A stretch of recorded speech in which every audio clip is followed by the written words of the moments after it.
Hello everyone, मैं सुमित। आप सभी का मेरे यूट्यूब चैनल सैकी जीके पर स्वागत है। तो आज हम लोग 13 अप्रैल की करंट अफेयर को देखेंगे। तो चलिए शुरू करते हैं करंट अफेयर को। तो करंट अफेयर को शुरू करने से पहले हम लोग इसके सोर्स को देख लेते हैं कि जो the Hindu, the times of India, the Indian express से जो है करंट अफेयर लिया गया है। तो यह जो करंट अफेयर है उन सारे स्टूडेंट के लिए काफी इंपॉर्टेंट है जो कि प्रत्येक दिन जो है जैसे कि 2 से 3 न्यूज़पेपर जो है नहीं पढ़ पाते हैं। तो उन लोगों के लिए जो है ये करंट अफेयर जो है बहुत ही इंपॉर्टेंट है, क्योंकि यहाँ जो कलेक्शन जो लिया गया है ये तीनों न्यूज़पेपर से कलेक्शन लिया गया है जो कि काफी अच्छे न्यूज़पेपर माने जाते हैं। ठीक है, तो चलिए देख लेते हैं कि ये लगभग मतलब यहाँ जो भी लिखा गया इसके अलावा भी जो भी गवर्नमेंट एग्जाम मतलब कि जो है यहाँ पे मेंशन नहीं किया गया बट उन सभी के लिए भी इंपॉर्टेंट है। ठीक है, तो चलिए हम लोग करंट अफेयर को शुरू करते हैं। तो फर्स्ट क्वेश्चन है कि फुटबॉल को संचालित करने वाली संस्था फीफा। आपको पता ही है कि फीफा ही जो है फुटबॉल को जो है संचालित करती है। ठीक है, तो फीफा ने निम्न में से किस देश के फुटबॉल फेडरेशन को सस्पेंड कर दिया है? क्वेश्चन कहने का मतलब यह हुआ कि फीफा ने किस देश के फुटबॉल फेडरेशन को जो है सस्पेंड कर दिया है। तो इसका सही आंसर होगा आपका पाकिस्तान। तो आइए इसके बारे में जान लेते हैं। तो यहां पे जो मेंशन किया गया है कि फुटबॉल को वैश्विक स्तर पर संचालित करने वाली संस्था फीफा ने अहम फैसला लेते हुए पाकिस्तान फुटबॉल फेडरेशन को सस्पेंड कर दिया है। नेक्स्ट पॉइंट है इसके अंतर्गत कि इसके अलावा फीफा ने चार्ड फुटबॉल एसोसिएशन को भी निलंबित करने का फैसला किया है। पाकिस्तान फुटबॉल फेडरेशन को तीसरे पक्ष की दखलंदाजी की वजह से 4 साल में दूसरी बार सस्पेंड किया है। तो रीजन आपको शायद पता चल गया होगा कि पाकिस्तान को तो फीफा ने सस्पेंड किया, बट क्यों किया? तो क्योंकि पाकिस्तान फुटबॉल फेडरेशन को तीसरे पक्ष की दखलंदाजी की वजह से, इसमें जो क्या हुआ कि तीसरे पक्ष का दखलंदाजी किया गया था, इस वजह से जो है 4 साल में पाकिस्तान फुटबॉल फेडरेशन को जो है दूसरी बार सस्पेंड किया गया है। ठीक है, तो क्वेश्चन एक जो है यहां से भी एक क्रिएट हो रहा है कि पिछले 4 साल में जो है पाकिस्तान को जो कितनी बार सस्पेंड किया गया है। तो एक पॉइंट यहां भी जो क्वेश्चन तो जो आपके लिए बनाया गया वो तो इंपॉर्टेंट है ही, प्लस जो क्वेश्चन के बारे में जो यहाँ पे आपको यहाँ पे जो भी विवरण दिया गया है तो उसमें से भी पॉइंट आपके एग्जाम में बन सकते हैं। ठीक है, तो आपको हर बात को ध्यान रखना है कि पिछले 4 साल में जो है दूसरी बार जो है पाकिस्तान फुटबॉल फेडरेशन को जो है सस्पेंड किया। किसने सस्पेंड किया? तो फीफा ने सस्पेंड किया। ठीक है, इमेज में आप देख भी रहे हैं कि यहाँ पे फीफा लिखा हुआ है। नेक्स्ट क्वेश्चन है कि टोक्यो ओलंपिक 2021 से हटने वाला पहला देश कौन बना? ये जो 2021 में जो टोक्यो ओलंपिक होने वाला तो इससे जो है हटने वाला पहला देश कौन बना है? तो इसका सही आंसर होगा उत्तर कोरिया। उत्तर कोरिया ने कहा कि कोरोना महामारी के कारण वह टोक्यो ओलंपिक में भाग नहीं लेगा। मतलब रीजन क्या बताया इसने कि कोरोना महामारी जो है इसने रीजन बताया है। ठीक है, उत्तर कोरिया के खेल मंत्रालय की एक वेबसाइट ने कहा कि राष्ट्रीय ओलंपिक समिति की बैठक के दौरान यह फैसला लिया गया है। कोरोना महामारी के बीच खिलाड़ियों की सुरक्षा अहम है। तो यानी कुल मिलाकर ये रीजन निकला कि यह जो है अपने खिलाड़ियों का सुरक्षा के लिए जो है कोरोना महामारी के दौरान जो है उस सुरक्षा को ध्यान में रखते हुए ये जो है टोक्यो ओलंपिक 2021 से जो है अपना नाम वापस ले लिया है। ठीक है, टोक्यो ओलंपिक 2021 से जो है। नेक्स्ट क्वेश्चन है कि WWE हॉल ऑफ फेम 2021 में औपचारिक रूप से किसे शामिल किया गया है? तो WWE हॉल ऑफ फेम काफी इंपॉर्टेंट हो जाता है ये जो है WWE हॉल ऑफ फेम 2021। तो इसमें जो औपचारिक रूप से जो है ग्रेट खली को शामिल किया गया है। तो द ग्रेट खली को 2021 के WWE hall of fame class में शामिल किया गया है। ठीक है,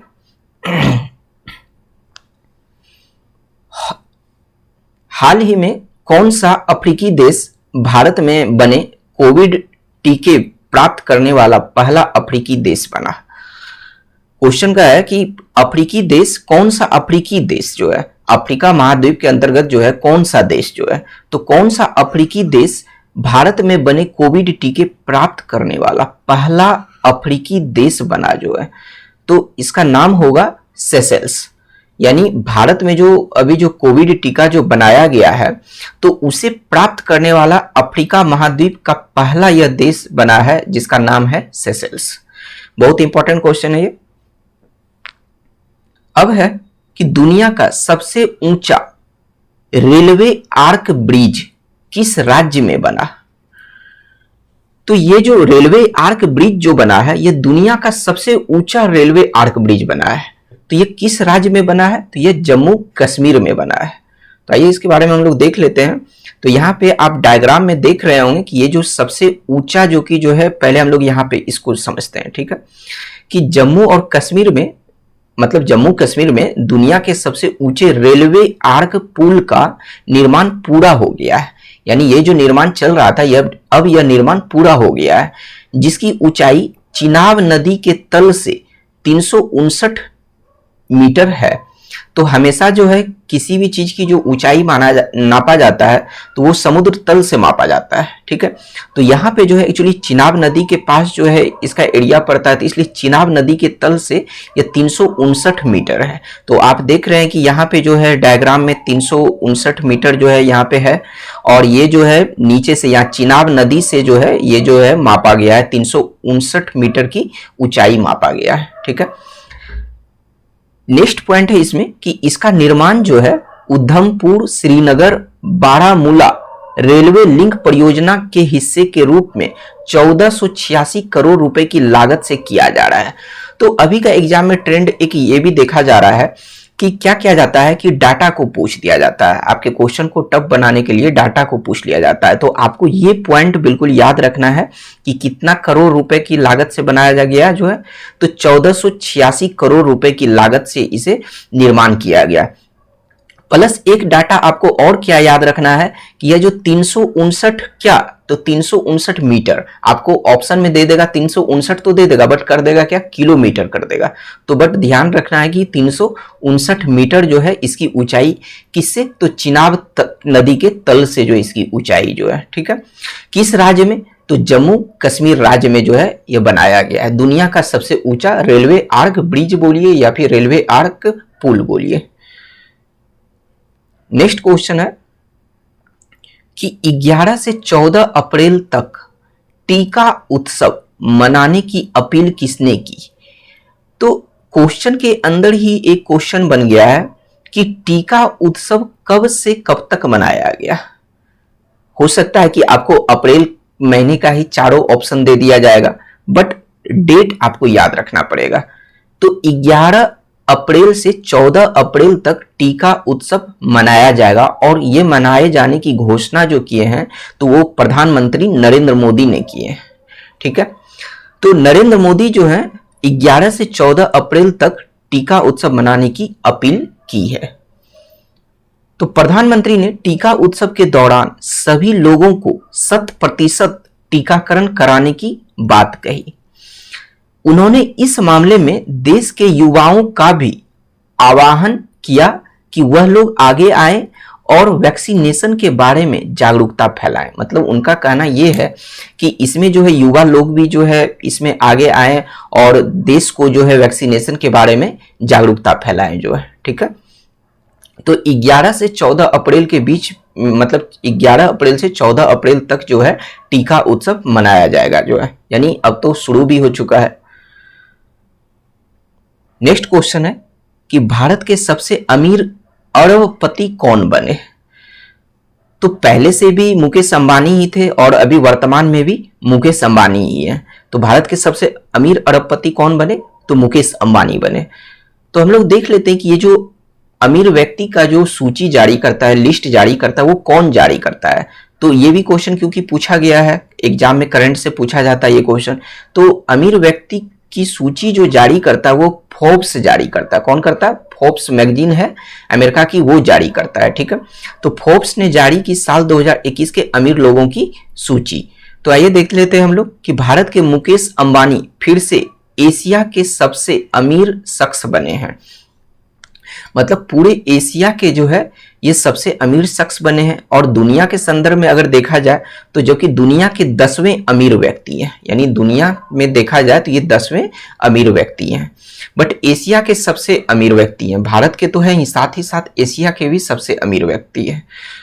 तो दुनिया के संदर्भ में देखा जाए तो वहीं अमेजन के मालिक जेफ बेजोस का विश्व में प्रथम स्थान है। तो पहला स्थान किसका है? तो अमेजन के मालिक जेफ बेजोस का जो पहला स्थान है। ठीक है,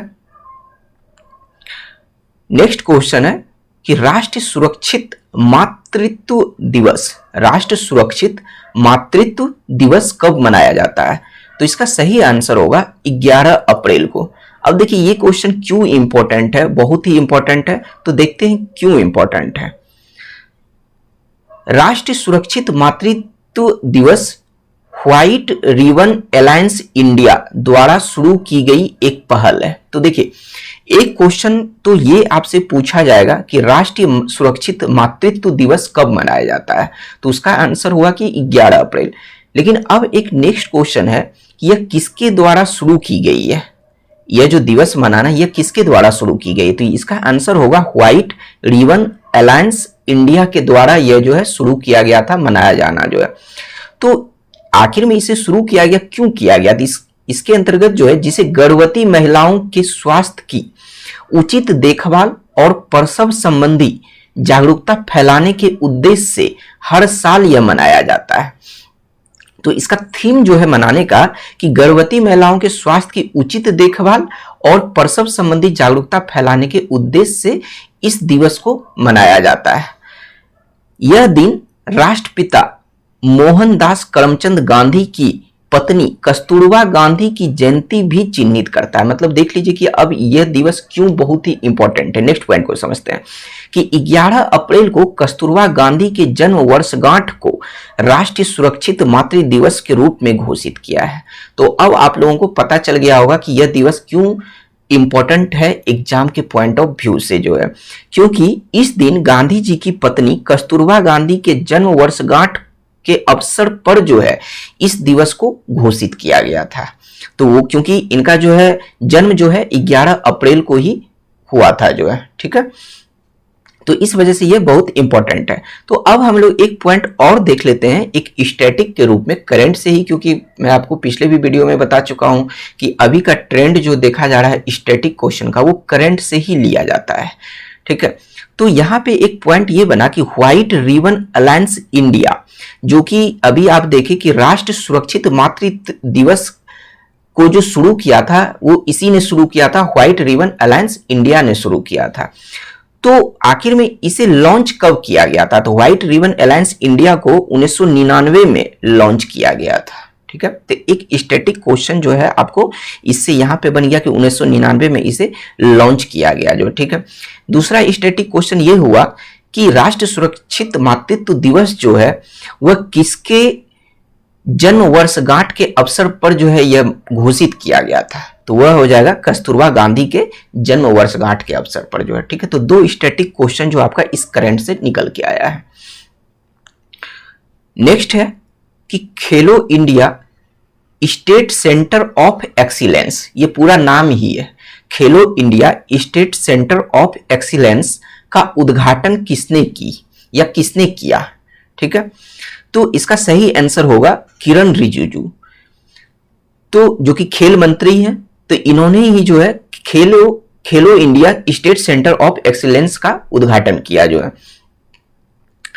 तो हम लोग देखते हैं कि केंद्रीय खेल और युवा मामले के मंत्री किरण रिजिजू ने श्रीनगर में विश्व प्रसिद्ध डल झील में नेहरू पार्क में जम्मू और Kashmir sports council water sports academy में रोइंग के लिए खेलो इंडिया राज्य उत्कृष्टता केंद्र का उद्घाटन किया। तो आप यहाँ देख भी सकते हैं इमेज में जो है किरण रिजिजू हैं। ये जम्मू और कश्मीर के दो खेलों, मतलब कि यहाँ पे ये चीज लिखा गया है कि यह जम्मू और कश्मीर के दो खेलों इंडिया राज्य उत्कृष्टता केंद्र में से एक है। एक है, कौन सा एक है? ये जो है खेलो India state centre of excellence जो है यह दो खेलों में से एक है। और दूसरा जो है, दूसरा जम्मू में तलवारबाजी के लिए मौलाना आजाद स्टेडियम है। ठीक है, नेक्स्ट क्वेश्चन है कि सबसे बड़ा मुक्त व्यापार समझौता जिसे RCEP भी बोला जाता है, तो सबसे बड़ा मुक्त व्यापार समझौता RCEP लागू करने वाला पहला देश कौन बना? तो इसका सही आंसर होगा सिंगापुर। तो इस सबसे बड़ा मुक्त व्यापार समझौता लागू करने वाला पहला देश सिंगापुर बना। तो इसमें हम लोग देख लेते हैं कि सिंगापुर ने क्षेत्रीय व्यापक आर्थिक साझेदारी, तो हम लोग यहाँ RCEP जो कि क्वेश्चन में ये लिखा हुआ था, ये आप देख सकते हैं कि RCEP, तो RCEP का फुल फॉर्म क्या है, जैसे यहाँ पे हम लिख लेते हैं कि RCEP। तो R से आपका हो गया रीजनल, R से हो गया रीजनल, C से हो गया कॉम्प्रिहेंसिव, E से हो गया इकोनॉमिक और P से हो गया पार्टनरशिप। तो आप देखते होंगे अभी जैसे कि ज्यादातर क्या होता है, जैसे रेलवे का एग्जाम या फिर SSC का एग्जाम, या फिर आजकल तो ये भी देखा जा रहा है कि BPSC के एग्जाम में भी जो है जैसे कि कुछ इंपॉर्टेंट जैसे शॉर्ट का जो फुल फॉर्म पूछ लिया जाता है। ठीक है, रेलवे में तो ये ट्रेंड बहुत ही ज्यादा है, मतलब 1 से 2 क्वेश्चन पूछ लिया जाता है जो है। तो RCEP का जो है फुल फॉर्म आपको ध्यान में रखना है कि रीजनल कॉम्प्रिहेंसिव इकोनॉमिक पार्टनरशिप। तो सिंगापुर ने क्षेत्रीय व्यापक आर्थिक साझेदारी समझौते की पुष्टि की, जो चीन के नेतृत्व में दुनिया का सबसे बड़ा मुक्त व्यापार समझौता है। यानी चीन के नेतृत्व में जो है यह दुनिया का सबसे बड़ा मुक्त व्यापार समझौता किया है, और ये कौन किया है, तो ये सिंगापुर ने किया है। ये मतलब ऐसा करने वाला पहला देश सिंगापुर बना है। नेक्स्ट क्वेश्चन है कि भारत नीदरलैंड वर्चुअल शिखर सम्मेलन, भारत नीदरलैंड वर्चुअल शिखर सम्मेलन को भारत की ओर से किसने आयोजित की? इस मतलब ये क्वेश्चन कहने का मतलब ये हुआ कि जैसे भारत और नीदरलैंड ये दोनों मिलकर इस शिखर सम्मेलन को आयोजित किए, तो इसका मतलब दोनों की तरफ से एक नेतृत्व करने वाला होंगे, यानी भारत के भी तरफ से होंगे और नीदरलैंड के भी तरफ से होंगे। तो भारत की ओर से जो है आप मतलब क्वेश्चन में जो है डाला गया कि भारत की ओर से किसने आयोजित की, तो इसमें का आंसर होगा प्रधानमंत्री नरेंद्र मोदी ने। तो आइए इसके हम लोग कुछ डिटेल को देखते हैं कि भारत के प्रधानमंत्री नरेंद्र मोदी और नीदरलैंड के प्रधानमंत्री मार्क रूटे। तो देखिए एक पॉइंट यहां से ये निकल के आया कि नीदरलैंड के अभी वर्तमान प्रधानमंत्री कौन है। तो ऐसे ही पूछा जाता है, ऐसा नहीं कि किसी भी देश का प्रधानमंत्री पूछ लिया जाता है। करंट में हमारे भारत से रिलेटेड जिस देश के प्रधानमंत्री या फिर राष्ट्रपति का जो अभी वर्तमान में जो संबंध चलता है, उसी से रिलेटेड जो है आपसे एग्जाम में करंट से क्वेश्चन पूछ दिया जाता है कि इस देश के प्रधानमंत्री कौन है, तो इस देश के राष्ट्रपति कौन है, तो ऐसे ही क्वेश्चन बनता है। ठीक है, तो आप लोगों को करंट पे अच्छे से फोकस करना है। तो देखिएगा कि भारत के प्रधानमंत्री नरेंद्र मोदी और नीदरलैंड के प्रधानमंत्री मार्क रूटे ने वर्चुअल शिखर सम्मेलन आयोजित किया, यानी नीदरलैंड की तरफ से उनके प्रधानमंत्री मार्क रूटे ने जो है इसमें जो भाग लिए, यानी इनको आयोजित किए, और भारत की तरफ से प्रधानमंत्री नरेंद्र मोदी ने आयोजित किए जो है। ठीक है, जल पर इसमें और कुछ पॉइंट को देख लेते हैं कि जल पर एक रणनीतिक साझेदारी स्थापित करने पर भी सहमति व्यक्त की, यानी यह जो शिखर सम्मेलन हुआ, इस शिखर सम्मेलन में जल पर एक रणनीतिक साझेदारी स्थापित करने पर भी सहमति व्यक्त की। अब जैसे थोड़ा हायर एग्जाम की बात कर लेते हैं, अगर जैसे कि स्टेट PCS या फिर UPSC की अगर बात कर लिया जाए, तो वो इस तरह से क्वेश्चन पूछता है कि अभी जो हाल ही में जो है भारत नीदरलैंड वर्चुअल शिखर सम्मेलन हुआ, तो उस पर जो उस शिखर सम्मेलन में जो है किस मुद्दे पर जो है रणनीतिक साझेदारी स्थापित करने पर सहमति व्यक्त किया गया, किस मुद्दे पर, तो उसका आंसर होगा जल। तो एग्जाम के लेवल को देखते हुए जो है मतलब कि यहाँ पे मैं आपको बोल चुका हूं कि ये सारे एग्जाम के लिए जो यहाँ पे बनाया गया है, इसलिए हर लेवल का यहाँ पे क्वेश्चन रखा गया है। चाहे ग्रुप डी वाले के लिए तो उनके लिए थोड़ा इजी करंट पूछ लिया जाएगा, बट अगर स्टेट PCS या UPSC की अगर बात किया जाए तो उनके लिए जो डायरेक्ट क्वेश्चन नहीं पूछा जाता है, उनसे जो क्वेश्चन पूछा जाता है क्वेश्चन के अंदर ही क्वेश्चन छुपा हुआ होता है। ठीक है, तो उनसे जो क्वेश्चन पूछा जाएगा उन सारे एग्जाम में वो इस तरह से ही पूछा जाता है। नेक्स्ट पॉइंट है, अब स्टैटिक की अगर बात कर लेते हैं कि जैसे यहाँ पे नीदरलैंड की बात आई तो नीदरलैंड की राजधानी, यहाँ पे हम लोग स्टैटिक देख लेते हैं कि नीदरलैंड की राजधानी एम्स्टर्डम है और नीदरलैंड की मुद्रा क्या है तो वो यूरो है। तो यहाँ पे हम लोग नीदरलैंड से 3 बातों को जाने। एक तो नीदरलैंड की राजधानी एम्स्टर्डम है, नीदरलैंड की मुद्रा क्या है तो यूरो है, और नीदरलैंड के अभी वर्तमान प्रधानमंत्री कौन है तो मार्क रूटे हैं। चलिए नेक्स्ट क्वेश्चन पे चलते हैं कि विश्व पार्किंसंस दिवस कब मनाया जाता है। तो विश्व पार्किंसंस दिवस 11 अप्रैल को मनाया जाता है। तो विश्व पार्किंसंस दिवस यानी वर्ल्ड पार्किंसंस डे जो है हर साल 11 अप्रैल को पार्किंसंस रोग के बारे में जागरूकता बढ़ाने के लिए इस दिवस को मनाया जाता है, जो एक प्रगतिशील तंत्रिका तंत्र विकार है। मतलब ये जो पार्किंसंस रोग होता है यह तंत्रिका तंत्र में जो है आपके जो है यह नर्वस सिस्टम में जो है एक प्रॉब्लम को क्रिएट कर देता है। ठीक है, तो यह जो है उसी को जो है पार्किंसंस रोग बोला जाता है। तो यह दिन जो है मतलब लंदन के जेम्स पार्किंसन के जन्मदिन को चिन्हित करता है। तो यहां देखिए व्यक्ति का नाम है पार्किंसन बट रोग का नाम जो रखा गया पार्किंसंस यानी विश्व पार्किंसंस दिवस। तो वहां पे पार्किंसंस होगा बट ये जो जिस व्यक्ति के जन्मदिन पे इसे मनाया जाता है उस व्यक्ति का नाम है जेम्स पार्किंसन। ठीक है, नेक्स्ट क्वेश्चन है कि पंजाब राज्य ने कोविड वैक्सीनेशन एम्बेसडर किसे बनाया है। क्वेश्चन हुआ कि कोविड वैक्सीनेशन एम्बेसडर जो है वो किसे बनाया है, पंजाब राज्य ने। तो इसका सही आंसर हो जाएगा सोनू सूद को। सोनू सूद को जो है एम्बेसडर बनाया गया है कोविड वैक्सीनेशन के लिए, जो है पंजाब राज्य ने बनाया है। तो बॉलीवुड अभिनेता सोनू सूद को पंजाब के कोरोना वायरस विरोधी टीकाकरण कार्यक्रम के लिए ब्रांड एम्बेसडर बनाया गया है। ठीक है,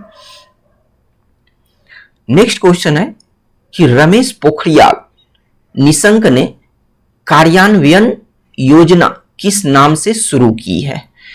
क्वेश्चन यह है कि रमेश पोखरियाल निशंक ने कार्यान्वयन योजना किस नाम से शुरू की है। तो इसका सही आंसर होगा सार्थक। एक्चुअली देखिए इंग्लिश में मैं इसलिए लिख दिया हूं कि यहाँ पे सार्थक, बट इसे हिंदी में भी जो है ये आपको हिंदी में भी दे सकता है जैसे सार्थक। ठीक है, तो सार्थक नाम से जो है कार्यान्वयन योजना को शुरू किया है रमेश पोखरियाल निशंक ने जो है।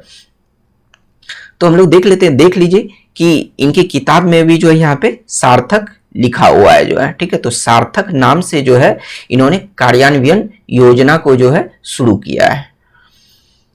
तो देख लेते हैं इसके बारे में कुछ कि केंद्रीय शिक्षा मंत्री रमेश पोखरियाल ने राष्ट्रीय शिक्षा नीति 2020 के कार्यान्वयन पर एक उच्च स्तरीय बैठक की अध्यक्षता की और गुणवत्ता शिक्षा के माध्यम से छात्रों और शिक्षकों की समग्र उन्नति नामक स्कूली शिक्षा के लिए एक कार्यान्वयन योजना जारी की। तो अभी हम लोग जो है RCEP का फुल फॉर्म को देखे थे, अब इसमें भी एक इंपॉर्टेंट फुल फॉर्म है सार्थक। ठीक है, यहां पे जो ये जो सार्थक है SARTHAQ, मतलब यहां से हम लिख लेते हैं SARTHAQ, students and teachers holistic advancement through quality education. तो सार्थक का फुल फॉर्म क्या हो गया, students and teachers holistic advancement through quality education जो है। ठीक है, नेक्स्ट क्वेश्चन है कि वैश्विक विश्वविद्यालयों की अकादमिक रैंकिंग 2020 में भारत में सबसे उच्च शिक्षा संस्थान में शीर्ष स्थान किसने हासिल की जो है। तो इसका सही आंसर हो जाएगा ए, यानी Indian institute of science Bengaluru ने जो है यह शीर्ष स्थान प्राप्त किया है उच्च शिक्षा संस्थान में जो है 2020 की रैंकिंग में जो है। तो आइए हम लोग देख लेते हैं जिसे इंग्लिश में बोला जाता है वर्ल्ड यूनिवर्सिटी रैंकिंग। तो वैश्विक विश्वविद्यालयों की अकादमिक रैंकिंग 2020 संघाई रैंकिंग कंसल्टेंसी द्वारा जारी की गई है। तो एक क्वेश्चन यहां से यह भी बन गया कि इस रैंक को जो है यानी इस रिपोर्ट को कौन जारी करता है या किसके द्वारा जारी किया जाता है? तो संघाई रैंकिंग कंसल्टेंसी द्वारा इसे जारी किया जाता है। ठीक है, अब नेक्स्ट पॉइंट है कि Indian institute of science Bengaluru ने भारत में सर्वश्रेष्ठ उच्च शिक्षा संस्थानों में शीर्ष स्थान हासिल किया है, जबकि कोलकाता विश्वविद्यालय प्रकाशित वैश्विक विश्वविद्यालयों की अकादमी की रैंकिंग के अनुसार देश में सबसे अच्छा संस्करण बन गया। अगर पूछा यह जाए कि सबसे अच्छा संस्करण कौन बनाया, तो वो होगा कोलकाता विश्वविद्यालय के द्वारा जो प्रकाशित वैश्विक विश्वविद्यालयों की अकादमी जो है। ठीक है, नेक्स्ट क्वेश्चन है कि night of the order of arts and letters सम्मान से किसे सम्मानित किया जाएगा? Night of the order of arts and letters सम्मान से, यह पूरे सम्मान का नाम ही है, से किसे सम्मानित किया जाएगा? तो इसका सही आंसर होगा गुनीत मोंगा। तो देख लीजिए इसके बारे में कि प्रसिद्ध फिल्म निर्माता, तो गुनीत मोंगा कौन है? तो गुनीत मोंगा जो है प्रसिद्ध फिल्म निर्माता है। तो गुनीत मोंगा को night of the order of arts and letters के सम्मान से सम्मानित किया जाएगा जो है। तो क्वेश्चन इस तरह से भी बन सकता है कि अभी हाल ही में गुनीत मोंगा को जो है night of the order of arts and later के सम्मान से सम्मानित किया गया है, तो यह किस क्षेत्र से संबंधित हैं? तो वहां पे ऑप्शन आपको बहुत सारा दे दिया जाएगा कि ये फिल्म निर्माता हैं, लेखक हैं, मतलब इस तरीके से आपको ऑप्शन दे दिया जाएगा।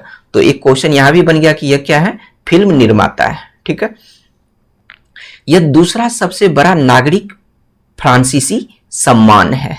ठीक है, इससे पहले यह सम्मान किसे दिया गया है? यह सम्मान और किस किस को दिया गया? यानी यह जो सम्मान है night of the order of arts and letters जो है, यह गुनीत मोंगा से पहले और किस किस भारतीय को दिया गया है जो है? तो इससे पहले जो है शाहरुख खान, ऐश्वर्या राय बच्चन, अमिताभ बच्चन, नंदिता दास, पंडित हरिप्रसाद चौरसिया, अनुराग कश्यप, कल्की कोचलिन जैसी भारतीय हस्तियों को इस सम्मान से सम्मानित किया गया है। ठीक है, नेक्स्ट है कि संयुक्त अरब अमीरात, जिसे यूएई भी बोला जाता है, तो संयुक्त अरब अमीरात ने घोषित किया अपनी पहली महिला अंतरिक्ष यात्री का नाम। तो उस पहली महिला अंतरिक्ष यात्री का क्या नाम है? तो इसका नाम है नौरा अल मतरूसी। तो हम लोग देखेंगे कि यही है वो महिला। ठीक है, तो नौरा अल मतरूसी यूएई की पहली महिला अंतरिक्ष यात्री है। ठीक है, तो एक और भी स्टैटिक ये बन गया कि हाजा अल मंसूरी, नाम याद रखिएगा, हाजा अल मंसूरी यूएई के पहले अंतरिक्ष यात्री बने थे। महिला में देखा जाए तो ये महिला है नौरा अल मतरूसी, लेकिन अगर ओवरऑल में बात किया जाए, पहला व्यक्ति की बात किया जाए, पहला अंतरिक्ष यात्री जो है यूएई का कौन बना था, तो वो ये व्यक्ति बने थे हाजा अल मसूरी, यूएई के पहले अंतरिक्ष यात्री बने थे। उन्होंने 2019 में अंतरराष्ट्रीय अंतरिक्ष स्टेशन पर एक सप्ताह बिताया था। ठीक है, नेक्स्ट क्वेश्चन है कि प्रसिद्ध अभिनेता सतीश कौल का निधन हो गया। तो उन्होंने टीवी शो महाभारत में, कौन सा शो? तो महाभारत में किसकी भूमिका निभाई थी? तो महाभारत में ये जो है भगवान इंद्र का भूमिका निभाए थे। ठीक है, तो हम लोग देखते हैं कि प्रसिद्ध अभिनेता सतीश कौल, जिनके नाम 300 पंजाबी और हिंदी फिल्में हैं, और उन्होंने टीवी शो महाभारत में भगवान इंद्र की भूमिका निभाई थी जो है। ठीक है, नेक्स्ट क्वेश्चन है कि भारतीय business tycoon M A. Yusuff Ali को, नाम क्या है? एम.ए. यूसुफ अली को किस देश का शीर्ष नागरिक पुरस्कार मिला है जो है? कौन से देश का शीर्ष नागरिक पुरस्कार मिला?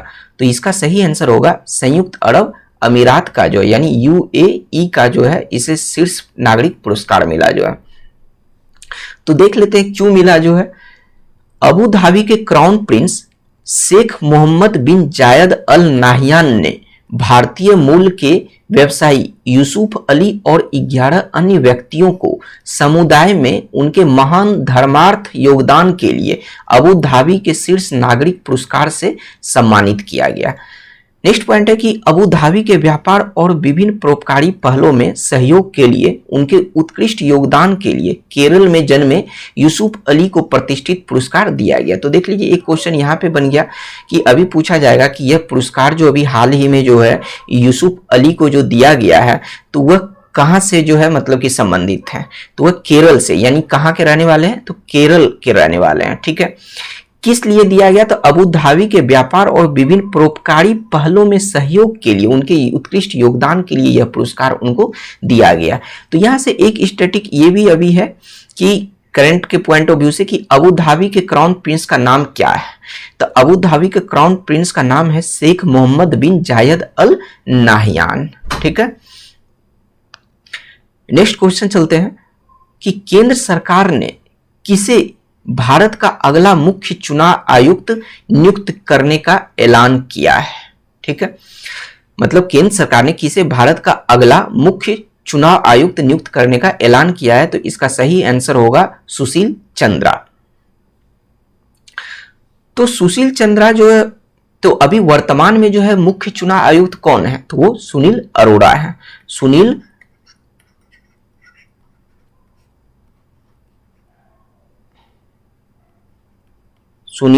अरोड़ा। ठीक है, तो हम लोग देख लेते हैं इनके बारे में कि चुनाव आयुक्त सुशील चंद्रा को अगला मुख्य चुनाव आयुक्त नियुक्त किया जाएगा। सुशील चंद्रा को 14 फरवरी 2019 को लोकसभा चुनाव से पहले चुनाव आयुक्त के रूप में नियुक्त किया गया था। तो यह मुख्य चुनाव आयुक्त बनने से पहले चुनाव आयुक्त थे जो है। ठीक है, वह चुनाव पैनल में शामिल होने से पहले केंद्रीय प्रत्यक्ष कर बोर्ड के अध्यक्ष थे जो है। ठीक है, अब नेक्स्ट क्वेश्चन है कि बांग्लादेश में भारतीय उच्चायोग ने संस्कृत सीखने के लिए किस नाम से ऐप का शुभारंभ किया है।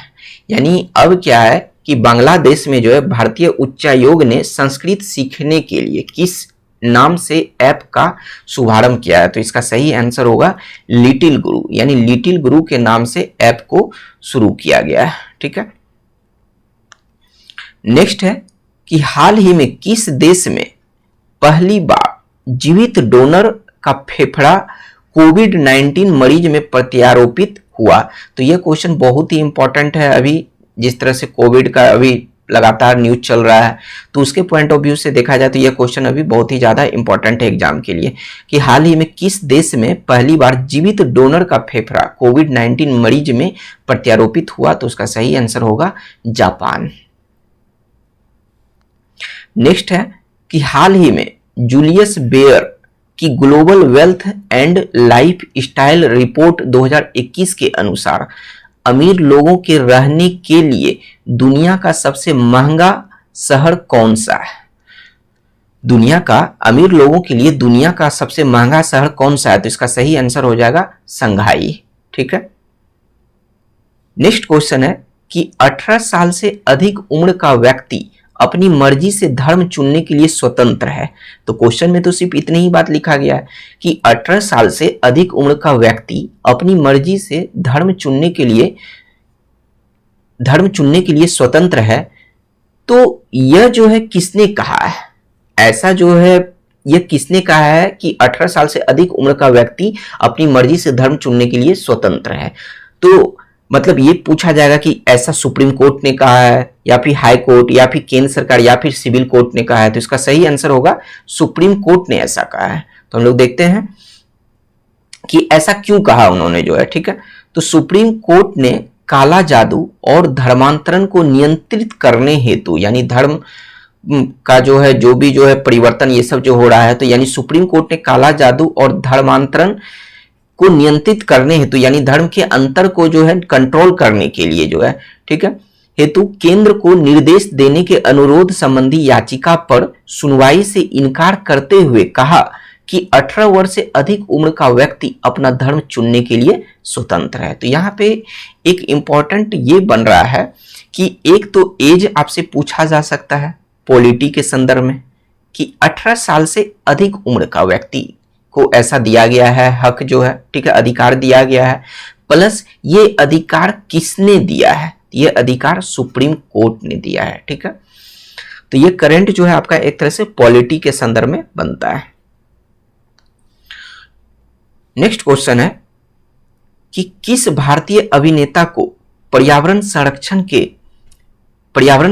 के लिए गोल्डन ग्लोब ऑनर्स फाउंडेशन से सम्मानित करने की घोषणा की गई है।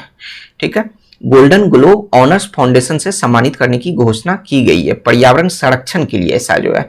तो इसका सही आंसर हो जाएगा अक्षय कुमार जो है। नेक्स्ट क्वेश्चन है कि हाल ही में केंद्र सरकार ने कोरोना के उपचार में इस्तेमाल होने वाली किस दवा के निर्यात पर रोक लगा दी है। यानी अभी क्या हुआ कि जैसे कोरोना जो है इतने ज्यादा बढ़ रहे हैं, फिर से जो बढ़ रहे हैं, ठीक है, तो उसी के संदर्भ में ऐसा बोला गया है कि केंद्र सरकार ने कोरोना के उपचार में इस्तेमाल होने वाली किस दवा के निर्यात पर, यानी जो दवा दूसरे देश भेजी जाती थी, तो किस दवा के निर्यात पर रोक लगा दी है। तो इसका सही आंसर है रेमडेसिविर जो है, रेमडेसिविर। तो देख सकते हैं यहाँ पे कि केंद्र सरकार देश में कोविड-19 की स्थिति में सुधार होने तक रेमडेसिविर इंजेक्शन और इसकी एक्टिव फार्मास्यूटिकल इंग्रेडिएंट्स के निर्यात पर प्रतिबंध लगा दिया है। ठीक है, तो रेमडेसिविर कोविड-19 ये जो इमेज में जो बना हुआ है, ठीक है।